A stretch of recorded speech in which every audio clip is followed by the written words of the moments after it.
Holy mackerel, we're back, ladies and gentlemen. This is episode 23 of the Brian Welch video blog. I just tied Randy Moss's record. Randy, sweetheart. It's for John, going out to John. John, are you watching this yet? You're like, put it on Twitter and I'll watch it. I put the last episode on Twitter. You watching now? You better know what's going on the internet. People are talking about you, man. I know I just did one yesterday, but it's like baseball. Sometimes you get hot, sometimes you get slumps, sometimes you get hot. You're up at the plate. You're just, in my case, lukewarm, maybe, but I'll take it. Speaking of baseball, does Theo Epstein look like Adam Carolla to anybody else, or am I totally off base on that? The first time I saw the guy, I was like, what is this? This is like the Chad Smith, Will Ferrell kind of thing. Like, oh, the Chili Peppers are playing a joke on us. Oh, the Red Sox, it's just this thing they're doing. Adam Carolla, you sly dog. Maybe I'm crazy. I do this all the time. I see people and I think they look like celebrities. Sometimes they look like celebrities, maybe not as you see them in the present day. For example, a gentleman came into where I work last night.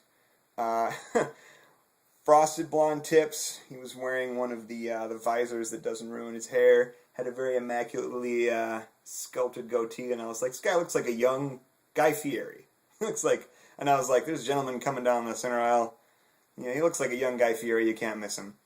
Like before he got a little too into his own food. Which, like if you ate TGI Fridays all the time, it's like you have to start doing weirder things with your facial hair to draw attention away from that. Anyway, and then I went shopping at Kroger just this morning, and there's a gentleman I've seen there several times. I kind of want to talk to him because he looks like Danny Bonaducci had he just kind of faded away instead of like gotten into steroids and like that really uncomfortable show that he did. Whatever. Maybe I'm the only one that sees like bizarro world celebrities all over the place. But I do. It's just me. Thanks for listening. Let's see. I wrote down a whole bunch of stuff I want to talk about. First of all, let's talk about a friend of mine I've mentioned before on the show. We'll call him Mr. T. I think he knows who he is. He's a frenemy of the show, I would say. That's an accurate statement. I know he's a big supporter. He watches every episode. He's a big reason why my views are so high. So high is strong. But why I have any views on any of the episodes. He just commented on a few. But he loves to be antagonistic at the same time. So I'm going to say he's a frenemy of the show. And my number one supporter, also my number one detractor. I hope he's not the guy who gave me the one thumbs down I talked about last episode. I know he went back and tried to make me feel a little better about it. Thank you, Mr. T. I know you love the shout-outs in the episodes. So I want to talk to you guys. I mentioned this last weekend I went on a retreat with my church. It was phenomenal. I had a fantastic time. I tried to play football for the first time in my life. Didn't do great, but I was playing cornerback. They didn't target my man a lot of the time, so I looked okay. Just run around a bunch. Whatever. So let's see.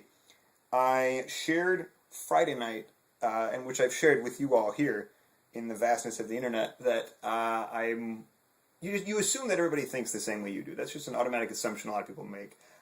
I assume that everybody is as judgmental as I am, and you can imagine how that would just make someone never want to leave their house.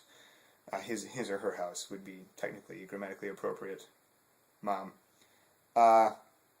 And then the following day, they see me doing a dance, like I said, to a rendition of My Heart Will Go On, with a hot dog costume made for a dog that fit me very well, like a tube top. I had a shirt on underneath. It was a church retreat, after all. Let's not get carried away here. And so then it was like, well, this guy said he's worried everybody's judging him, and here he is in front of 400 people doing this preposterous dance. Well, you know what?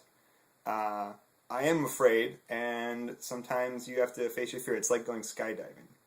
Yeah, I'm always nervous, but I do it because it's facing your fear. It's riding the bull or running from the bull. Whatever is worse. It doesn't matter. Let's see. So, like I said, that was not the most awkward part of the weekend. The most awkward part of the weekend actually came after the fact. Monday night, I had a conversation with a friend, and he or she revealed a crucial piece of information that I was without the entire weekend. And it was terrifying because if I had acted any further without this information, I don't want to get too specific because I'm still vainly hoping that people are going to start watching this, and I don't want to give anything away at this point. If you were the friend that I'm talking about, I think you know who you are. You may, as I go into this a little bit more, I'm trusting you as a friend not to divulge any details of our conversation until at which point, sometime several years down the road, it can be safely declassified. Nobody's feelings get hurt. If I had acted without this, it would have been so... crushingly awkward is a phrase I use a lot, but I think it comes into play with me, either in the reality or in the possible, in what could have happened here. Crushingly awkward, so much so that I think I would have tried to enroll myself in the witness protection program. Just got to get out of Dodge at that point. And I think I would ask them if I could get my name changed to Reggie Jackson. Just and then I would see if my new neighbors, probably somewhere in Utah, see if I can get them to call me Mr. October. I think it'd be fun. But when my friend shared this information with me, I was sitting here. It was over the internet on the same medium that I'm giving information to you right now. It was over the internet. I was sweating so much when I heard this. Like, imagine like what I almost did. I felt like Albert Brooks in broadcast news when he does the evening news, and if you know what I'm talking about, we need to hook up. We need to be better friends than we are currently. If you know that scene, you just leveled up in our friendship. If you don't, I felt like Ted Stryker in Airplane when he's trying to land the plane. Only I didn't have Robert Stack to talk me down. Could have been disastrous. But that's how much I just felt like, did somebody... Is it hot in here, or is it hot in here, or am I sweating? Ooh. So that's that. If you have any questions, too bad. Like I said, I can't say too much about this.